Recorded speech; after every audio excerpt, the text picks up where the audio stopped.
We are embarking on a historical journey around Old Milton, using the Milton Heritage Society's downloadable tour guide and history of Old Milton as our inspiration. Using the given map, we take in all the sights, seeing what the area once looked like and how it's changed over time. For the first stage of our adventure, we visit St Mary Magdalene Church. There has been a religious venue located here in Old Milton since the 1260s.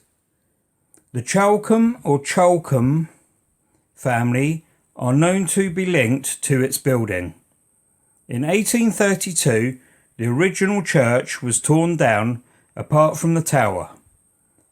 It was then rebuilt with a brick nave and chancel. As we move down Church Lane and we reach the next stage on our historical journey, you will notice a white building on your right hand side. As you look over this home, you will notice its rather odd shape. This building used to be the old Edgar's dairy site until the 1960s. The milk floats were horse-drawn. This site was the head office and bottling plant. We now advance down Church Lane and turn left at the junction of Christchurch Road. The first building you notice is the Wheatsheaf Pub. As you look over the property, you can't miss the car park.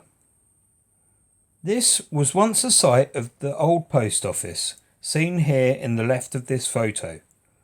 It was pulled down in the 1960s to make way for the car park. Onwards to our next historical building. For the best view of the building, take care, cross over the road onto the path near the village green. Turn and face the Wheatsheaf Pub.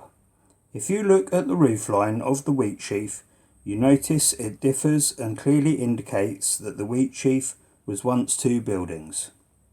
The right hand side, as you look at it, was once a grocer's shop for many years run by Mr. Chipperfield. You can see the shop on the right hand side of the Wheatsheaf in this pre-World War I image. If you draw your attention to the top of this photo, you can see the grocer's shop in the middle of the shot. If you look to the right, these are the buildings of the village blacksmith. In this image, his house is the white building to the right of the George. The forge is between his house and the grocer's shop, which is now part of the George. If you walk along the path around the village green, stop about halfway along and look to your left. You are now around the area where the photographer was standing before World War I when he took this photo. The building on the left is the George Inn, the building in the middle is the village school, and the Whip Brothers shop is on the corner of the road. Chalcombe Green is now located there.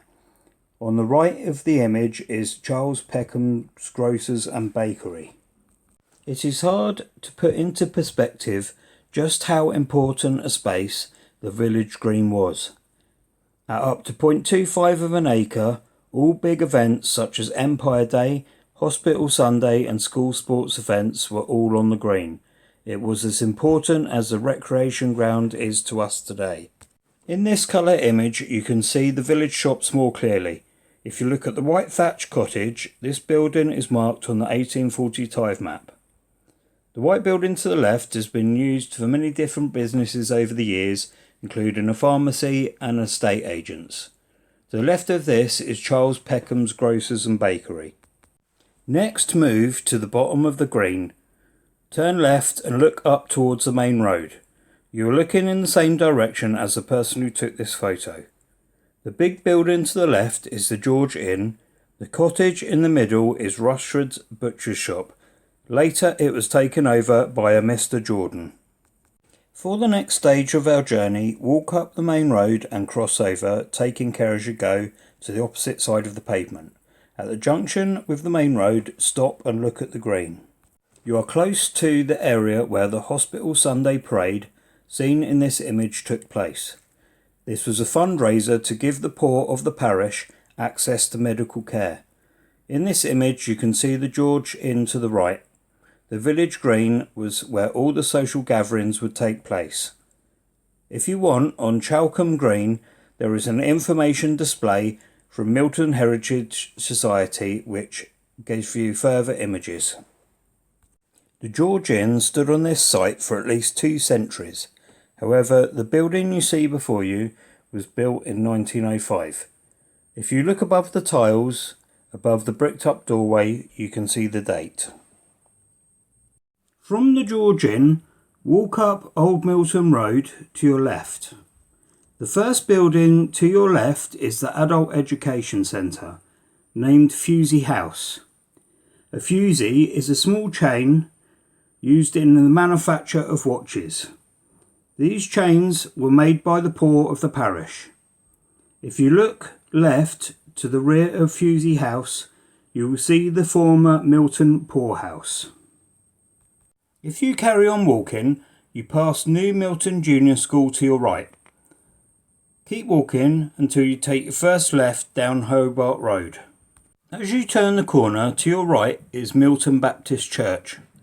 The church was built in 1910 and then enlarged in 1970 to accommodate a meeting hall. Carry on walking down Hobart Road right to the bottom. Hobart Road is named after Sir Robert Hobart, the Liberal MP for the New Forest from 1906 to 1910. At the top of Hobart Road, turn left onto Gore Road. Gore is a Saxon word meaning triangle of land. There are documents to this area that date back as far as 1420. There used to be a school here at the junction of Vincent Road. This is a class photo from the 1920s. In 1960, a further secondary school was opened, first called New Milton Gore Secondary School. After amalgamation in 1970 with Ashley Secondary School, it was renamed Arnwood School. This is the campus on your left. The big building next door to the school is New Milton Leisure Centre. The Leisure Centre was opened in 1974. Opposite the Arnwood School is a white farmhouse. This is Little Gore Farm. It is thought to have been built around 1780. The farmhouse is mentioned on the 1841 tithe map. Carry on just past the school and turn left into the cemetery. On your journey back to the beginning, we will see the graves of a few interesting former residents. In this grave lies Helene Stubbs, a former countess born in Moscow in 1904. She died in 1992. She was married first in Paris in 1924 but divorced in 1930. In her second marriage, she married Wilfred Stubbs, who was born in Egypt in 1911 and died in 1995. Here we visit with Elizabeth de Beauchamp Gouge. Born in 1900, died in 1984, she was a prolific author in the post-war period. She was awarded the Carnegie Medal for Literature in 1946. In the 1930s, she lived in Barton Lane with her family. This is Archie Bursey. He died at the age of 15 in the bombing of the town in 1940. He was delivering a telegram when the bombers struck and was killed instantly. Here we see Lieutenant Colonel George Campbell Wheeler VC, 1880 to 1939. He served with the Gurkha Rifles in World War I.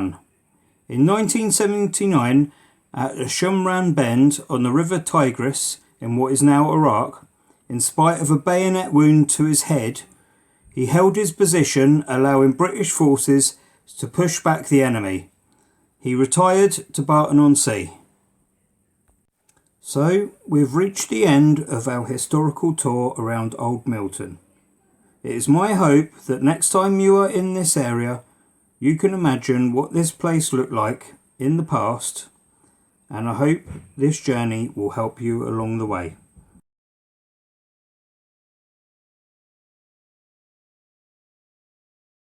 If you've enjoyed this video, make sure to hit the thumbs up button and give it a like. And make sure you hit the subscribe button for more great videos. Thanks very much.